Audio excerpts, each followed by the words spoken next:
Welcome back. You're watching Gravitas. As Pakistan is set to declare Gilgit-Baltistan as its fifth province, eyebrows are being raised about Chinese involvement in it as well. It is believed that China's concerns about the unsettled status of the region prompted Pakistan to change its position. The $46 billion China-Pakistan economic corridor passes through Gilgit-Baltistan, and according to a report in a Pakistani daily, Pakistan was mulling to elevate the constitutional status of Gilgit-Baltistan in a bid to provide legal cover to the CPEC.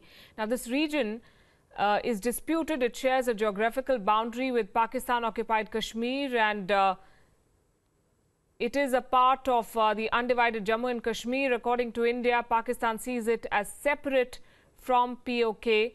Reports say that China has in the past expressed concerns about the unsettled status of Gilgit-Baltistan. Meanwhile, a spokesperson of External Affairs Ministry today had this to say on the matter. The position of the government is very well known. The entire state of Jammu and Kashmir is an integral part, has been an integral part, and will be an integral part of India. And no attempt, no unilateral attempt or a step to change that or attempt to change that would have any legal basis whatsoever. And of course, it will be entirely unacceptable. I don't think something serious is going to happen in this area. This is basically to calm down the protesting people who are protesting in the area, to calm them down so that whatever projects which is going on done by the Chinese can finish. Pakistanis have also handed over about 5,000 square kilometers to China in Saksham Valley. That also the people of Gilgit and Baltistan have been objecting. GB को एक province बनाने का प्रयास जो कर रहा है, ये प्रयास इलेजिटिमेट है। उसकी इलेजिटिमेसी को हम पाकिस्तान को भी कहेंगे और दुनिया को भी कहेंगे। भारत कभी भी गिलगिट बाल्टिस्तान को लेकर पाकिस्तान का जो प्रयास है उसको स्वीकार नहीं करेगा। And Pakistan Bureau Chief of WION, Taha Siddiqui, is still with us. Sushant Sareen, Senior Fellow at the Vivekananda International Foundation, also joining us. Good evening, Mr. Sareen. Good to have you here.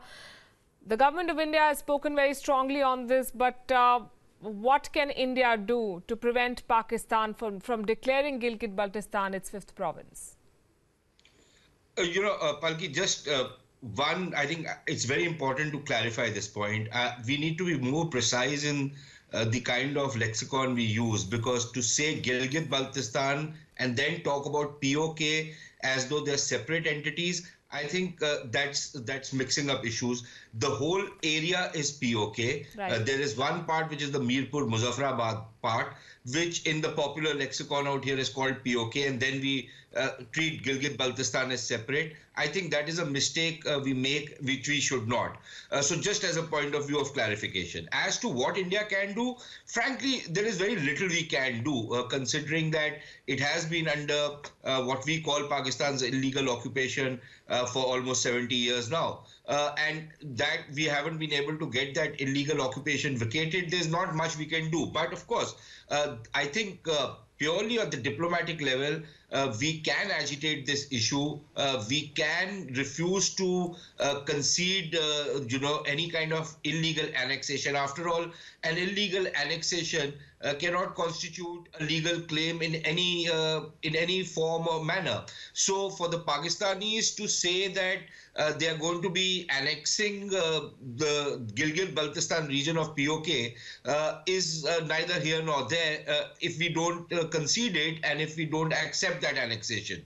So it will continue to remain a part of the undivided state of Jammu and Kashmir, which India claims to be its integral part. So I don't think that really changes India's position. It might actually complicate things a little for Pakistan, because both in the Mirpur Muzaffarabad belt there is strong opposition to any kind of either separation of Gilgit-Baltistan from the rest of the state or for that matter changing the status of Gilgit-Baltistan into some kind of a fifth province of Pakistan. So that opposition will be there. Plus I think it will complicate the kind of position which Pakistan has been taking for the last 70 years when it keeps harping upon the UN resolutions, because this kind of an unilateral annexation, an illegal annexation, I might add, is not going to do anything to strengthen Pakistan's diplomatic offensive or campaign against India to talk about some kind of implementation of the UN resolutions, especially since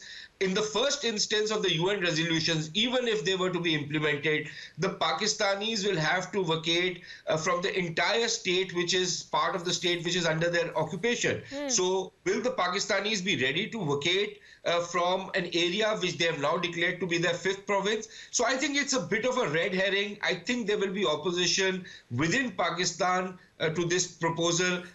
So I don't know why we are getting a little too excited about some minister who probably was not even entitled to say what he said, probably just shot his mouth off. So I'm not sure where this is coming from, really. So I would be a little circumspect whether this will take off or this is just one of those things which politicians who are in the habit of talking loosely, some politician has said this loosely. Let's get some clarity on that. Taha Siddiqui, where is this coming from? Is this some loose cannon in the Pakistani political establishment, or is China really forcing Islamabad's hand? Well, reports in Pakistan suggest that it is China pushing for this because of the fact that it does not want to invest in a region now that its investment is increasing. So it does not want to invest in a region which is considered as disputed, which Pakistan itself, when it went to the United Nations, included it in the Kashmir region, and because it thought that the people of Gilgit-Baltistan were more towards Pakistan, so they would if the plebiscite or the referendum would have happened, then it would have sort of swelled in favor of Pakistan. So because of that, the Chinese influence is there definitely, and also we've seen that there was a report. This is not the first time this report has sort of surfaced about the fact that Gilgit-Baltistan would become the fifth province. We've seen over the last 2-3 decades this sort of effort of the Pakistani government to differentiate between the Kashmir region, which includes Muzaffarabad or Mirpur, as the earlier speaker was talking about, and then try to separate the Gilgit-Baltistan area, which was called the northern areas earlier on.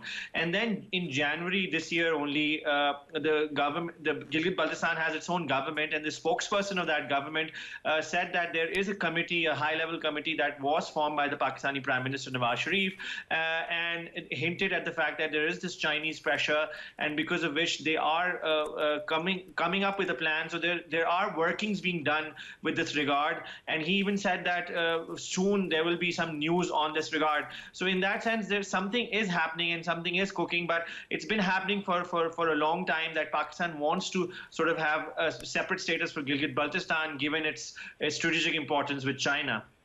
Right, Mr. Sareen, it's not just the government of India. I understand separatist leader of the Jammu Kashmir Liberation Front, Yasin Malik, shot off a letter to the Prime Minister of Pakistan, and I'm quoting from that letter: in one stroke, Pakistan will be helping India to consolidate its writ on Kashmir, and this will have implications on the dispute over Jammu and Kashmir. Help us understand what he was trying to say.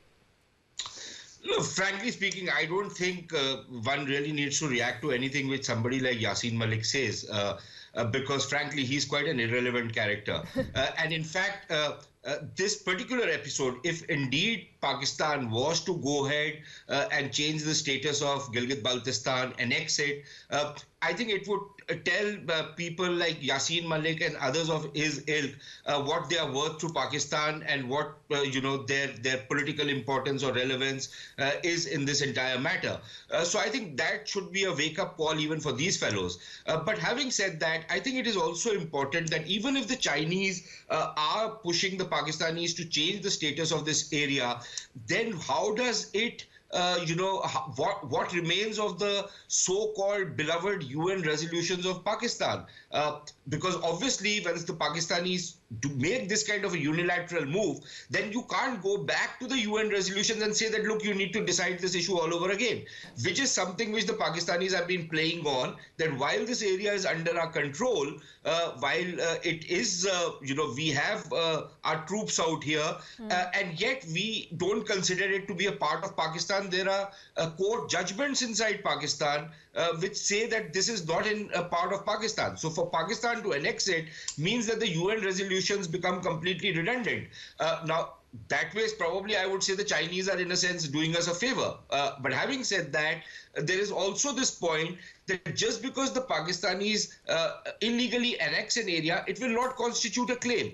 And then when you talk about the China-Pakistan economic corridor, and you keep throwing these things that India should become part of the China-Pakistan economic corridor, although nobody knows what becoming part of the CPEC actually means.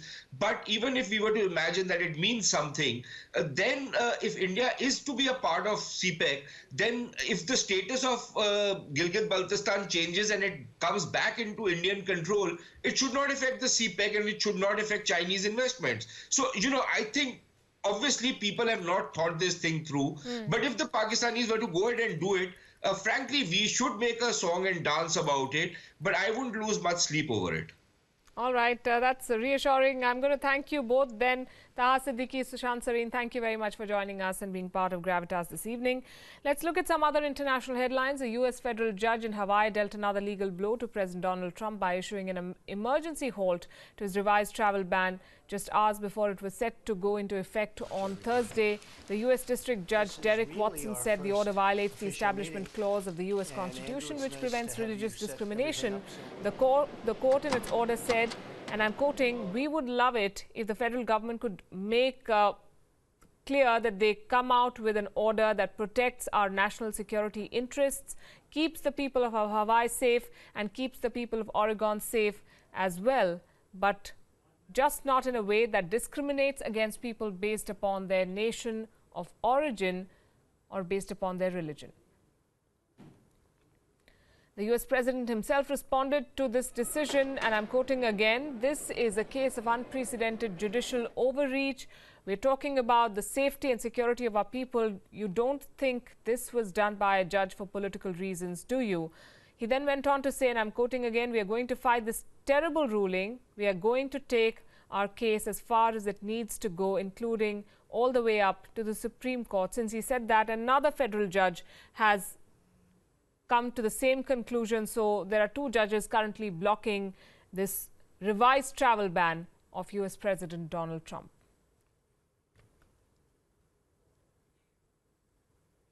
With that, we're taking a very short break. More news coming up on the other side.